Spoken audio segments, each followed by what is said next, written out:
నమస్తే, నేను మీ Gopi. Welcome back to our channel. ఈరోజు మనతో వచ్చేసరికి సీనియర్ జర్నలిస్ట్ ఎమ్మంది రామారావు గారు ఉన్నారు.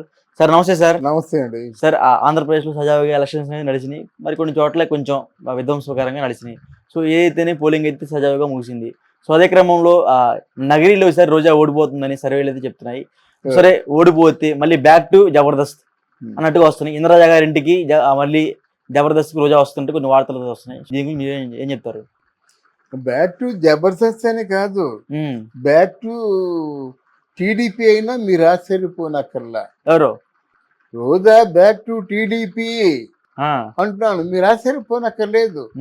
ఆవిడ బ్రతకనేచ్చిన మనిషి, కష్టాల్లో ఉంచి వచ్చిన మనిషి, బౌన్స్ అయిన చెక్కులు ఇంటి తోరణాలుగా కట్టుకునే మనిషి. అర్థమైందా? మనిషిని అడ్డగోలుగా పడగొట్టే మనిషిని, మాట్లాడితే సుప్రీంకోర్టే చెప్పింది మీరెవర్రా అని అడిగే మనిషి.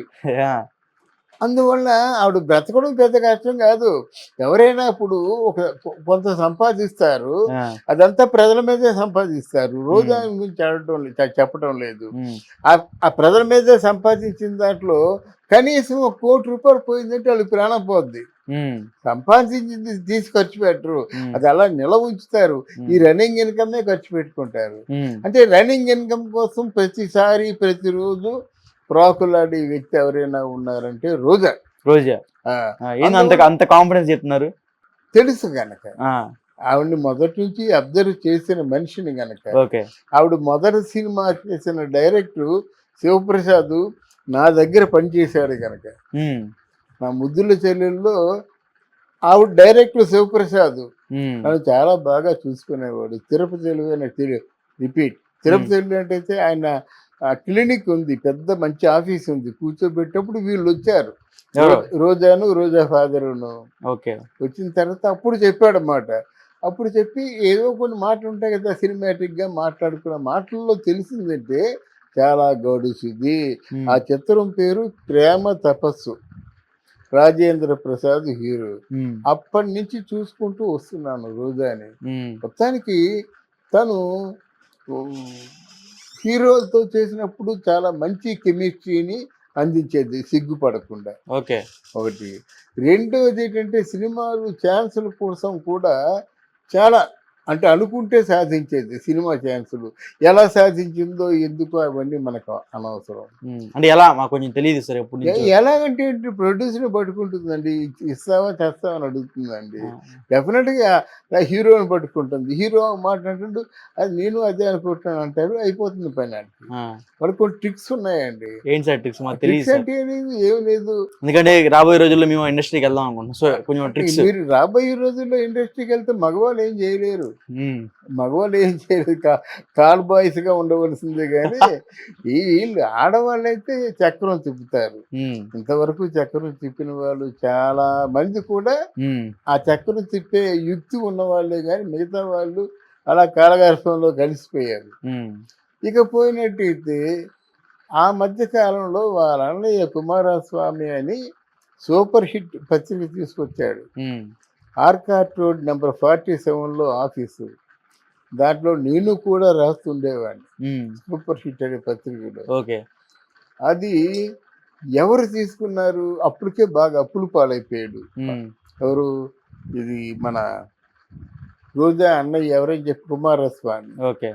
అప్పుడు చాలా బౌన్స్ అయిన చెక్కులు ఇచ్చాడు, చెక్కులు పోయినాయి. సెలవుమణి మొదట్లో మంచి సినిమాలు తీశాడు. నిజంగా సెలవుమణి ఎంత గొప్ప డైరెక్టర్ అంటే, సెలవుమణి తీసిన సినిమా చూసి మీకు ఎవరు రాజీవ్ గాంధీని హత్య చేశాడు కదా, తాను మానవబాబుతో హత్య చేసిన తాను, ఇంకొకరు శివ అనే వస్తుంది పేరు. ఆయన ఈ సెలవుమణి తీసిన సినిమా చూసి ఒక ఆయిల్ ట్యాంకర్లో దాక్కొని వెళ్ళినట్టుగా, ఈ సినిమాలో విలను ఆయిల్ ట్యాంకర్లో దాక్కొని వెళ్ళినట్టుగా తీస్తే దాన్ని చూసి ఈ హంతకుడు ఫాలో అయ్యాడు అన్నమాట. అంత బాగా అబ్జర్వ్ చేయగలడు, ఇన్ఫ్లుయెన్స్ అయ్యాడు. అంటే అంత గొప్ప డైరెక్టర్ ఏమైపోయాడంటే, ఒక 4 సినిమాలు ఫ్లాప్ అయితే పక్కన పెట్టేస్తారు కదా ఎవరైనా. తమిళనాడు అయితే ఒక సినిమా హిట్ అంటే క్లాప్ కొట్టగానే ఫ్లాప్ కొడతారు వాళ్ళు. అది క్లాప్ కొట్టగానే ఫ్లాప్ ఎగ్గేది అయిపోయిందంటే కథ బాగాలేదని కదా అంటారు. హీరోయిన్కి మా అసలు ఇష్టం లేదని కదా అంటారు. డైరెక్ట్ అంత అంత మాత్రం పెద్ద చేయడు. అలా కో డైరెక్టర్ ఉండబట్టే డైరెక్టర్ సక్సెస్ అయ్యాడు కానీ లేదా ఇలా పుకార్లు పుట్టించడంలో మాత్రం తమిళనాడు గొప్ప. అప్పుడు ఈయన సినిమాలు చేయలేకపోయాడు, అప్పుల పాలైపోయాడు. కేవలం రోజా 12,000 రూపాయల ఇంట్లో ఉండేది. అర్థమైందా? అటువంటి రోజా ఈ రోజుని 2,000 కోట్ల రూపాయలకి పడగెత్తింది. 2,000 కోట్ల రూపాయలు ఆధారాలు ఉన్నాయి సార్. ఆధారాలు ఉన్నాయి కదా, ఎక్కడ వెళ్ళా చూసినా ఆవిడదే. 10 కార్లు ఉన్నాయి. ఈ 10 కార్లు చేస్తా కదా. ఆ ఇల్లు మద్రాసు, నగిరి, మా హైదరాబాదు, ఇంకేం కావాలండి? 2,000 కోట్లు వస్తుంటాయి. ఎక్కడ అంటే ఎక్కడ కావాల్సి అక్కడ ఇల్లు ఉన్నాయి. తర్వాత మినిస్టర్గా గడిచిన తర్వాత కొన్ని వందల ఎకరాలు కబ్జాలు చేశారు. మీకేంటంటే ప్రాపర్టీస్, కనిపించే ప్రాపర్టీస్ మీకు స్థిరాస్తి అవ్వదు. ఇంకా కొన్ని భూమి ఉందనుకోండి, 100 ఎకరాల భూమి ఎంత ఉంటుందండి? 100 × 400 కోట్లు. ఇటువంటి ఎకరాలు ఎన్ని ఉన్నాయి ఆవిడకి? ఎందుకు వస్తుంది బయటికి? అంటే ఇలా మొత్తం మీద ముందు చూపుతో తను ఏవైనా కానీ, తను ఏవైనా అనుకోని కానీ వెనకేసుకోవాలి. అది ఏవైనా పర్వాలేదు. చూసారా, ఇంకా నగర్లో ఓడిపోతుంది అనగానే ఇప్పుడు జబర్దస్త్కి రావాల్సి వచ్చింది. అందువల్ల ఆవిడ చాలా చాలా తెలివైంది. రోజా మాట్లాడిన మాటలు చూస్తే ఈరోజు జగన్మోహన్ రెడ్డికి కూడా గుండె పగిలిపోతుంది అన్నమాట. చెప్తే విన్నాడు కాదు, అందుకే ఆయన వేస్తున్నాడు అని చెప్తుంది అన్నమాట. ఇది ఈవిడేదో పక్కకి వెళ్ళి ఒక్కతే ఆయనతో మాట్లాడినట్టు, ఈవిడ మాట విన్నట్టు అంత మనకి కన్విన్సింగ్ గా చెప్తుంది అన్నమాట. సో రోజా ఎంతకైనా తెగిస్తుంది. రేపు టీడీపీలోకి రావడం పక్క. టీడీపీలో ఏముందండి బాబు, తప్పైపోయింది. మీరు పెంచిన దాన్ని, మీరు నాకు రాజకీయ భిక్ష పెట్టారు. జరిగిన వాటన్నిటికి కూడా తప్పులు ఒప్పుకుంటున్నాను. నేను రాజకీయం లేకుండా ఉండలేను.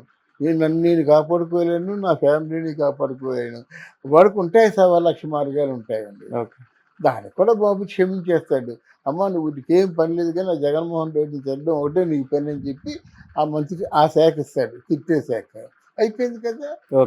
అందువల్ల రోజా చాలా తెలివైంది, గడుసైన అమ్మాయి, ఎంతకైనా తెగించే అమ్మాయి. తర్వాత అవసరమైనట్టయితే నువ్వు మగాడవైతే రారా, నన్ను రేప్ చేయరని బాహాటంగా అడిగిన అమ్మాయి. ఆవిడ మాటలే, నా మాటలు కాదు. సో అంతకు తెగించిన అమ్మాయి ఏవైనా చేస్తారు. రాబోయే రోజుల్లో ఇండస్ట్రీకి వెళ్తే మగవాళ్ళు ఏం చేయలేరు. కాల్ బాయ్స్గా ఉండవలసిందే కానీ వీళ్ళు ఆడవాళ్ళు అయితే చక్రం తిప్పుతారు. ఇంతవరకు చక్రం తిప్పిన వాళ్ళు చాలా మంది కూడా ఆ చక్రం తిప్పే యుక్తి ఉన్న వాళ్ళే కానీ మిగతా వాళ్ళు అలా కాలగర్భంలో కలిసిపోయారు. ఇక పోయినట్టయితే ఆ మధ్య కాలంలో వాళ్ళ అన్నయ్య కుమారస్వామి అని సూపర్ హిట్ పత్రిక తీసుకొచ్చాడు. ఆర్కాట్ రోడ్ నెంబర్ 47లో ఆఫీసు. దాంట్లో నేను కూడా రాస్తుండేవాడిని, సూపర్ హిట్ అనే పత్రికలో. అది ఎవరు తీసుకున్నారు? అప్పటికే బాగా అప్పులు పాలైపోయాడు. ఎవరు? ఇది మన రోజా అన్నయ్య ఎవరైనా చెప్పి కుమారస్వామి. అప్పుడు చాలా బౌన్స్ అయిన చెక్కులు ఇచ్చాడు.